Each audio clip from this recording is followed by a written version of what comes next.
موسیٰ نے کہا جا تجھ کو دنیا کی زندگی میں یہ سزا ہے کہ کہتا رہے کہ مجھ کو ہاتھ نہ لگانا،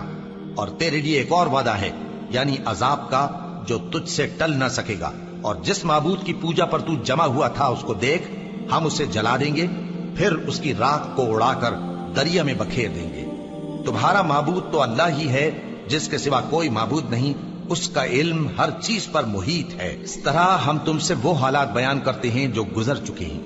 اور ہم نے تمہیں اپنے پاس سے نصیحت کی کتاب عطا فرمائی ہے۔ جو شخص اس سے منہ پھیرے گا وہ قیامت کے دن گناہ کا بوجھ اٹھائے گا۔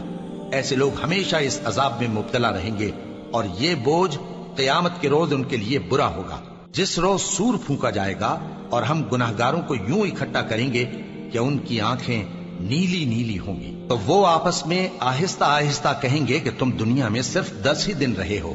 جو باتیں یہ کریں گے ہم خوب جانتے ہیں۔ اس وقت ان میں سب سے اچھی راہ والا یعنی عاقل و ہوش مند کہے گا کہ نہیں، بلکہ صرف ایک ہی روز ٹھہرے ہو۔ اور اے نبی صلی اللہ علیہ وآلہ وسلم،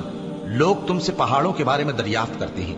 کہہ دو کہ میرا رب ان کو راکھ بنا کر بکھیر دے گا، پھر زمین کو ہموار میدان کر چھوڑے گا جس میں تم کوئی نشیب و فراز نہ دیکھو گے۔ اس روز لوگ پکارنے والے کے پیچھے چلیں گے اور اس کی پیروی سے انحراف نہ کر سکیں گے، اور رحمان کے سامنے آوازیں پست ہو جائیں گی، تو تم ایک ہلکی آواز کے سوا کوئی آواز نہ سنو گے۔ اس روز کسی کی سفارش کچھ فائدہ نہ دے گی مگر اس شخص کی جسے رحمان اجازت دے اور اس کی بات کو پسند فرمائے۔ جو کچھ ان کے آگے ہے اور جو کچھ ان کے پیچھے ہے وہ اس کو جانتا ہے، اور وہ اپنے علم سے اللہ کے علم کا احاطہ نہیں کر سکتے۔ اور اس زندہ و قائم کے روبرو منہ لٹک جائیں گے، اور جس نے ظلم کا بوجھ اٹھایا وہ نامراد رہا، اور جو نیک کام کرے گا اور مومن بھی ہوگا تو اس کو نہ ظلم کا خوف ہوگا اور نہ نقصان کا۔ اور ہم نے اس کو اسی طرح کا قرآن عربی نازل کیا ہے، اور اس میں طرح طرح کے ڈراوے بیان کر دیے ہیں تاکہ لوگ پرہیزگار بنیں یا اللہ ان کے لیے نصیحت پیدا کر دے۔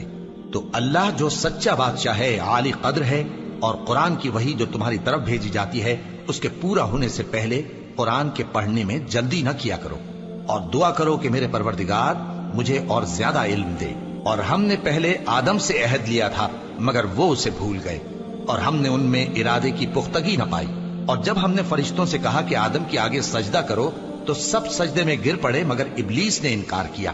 اس پر ہم نے فرمایا کہ آدم، یہ تمہارا اور تمہاری بیوی کا دشمن ہے، تو یہ کہیں تم دونوں کو بہشت سے نہ نکلوا دے، پھر تم تکلیف میں پڑ جاؤ۔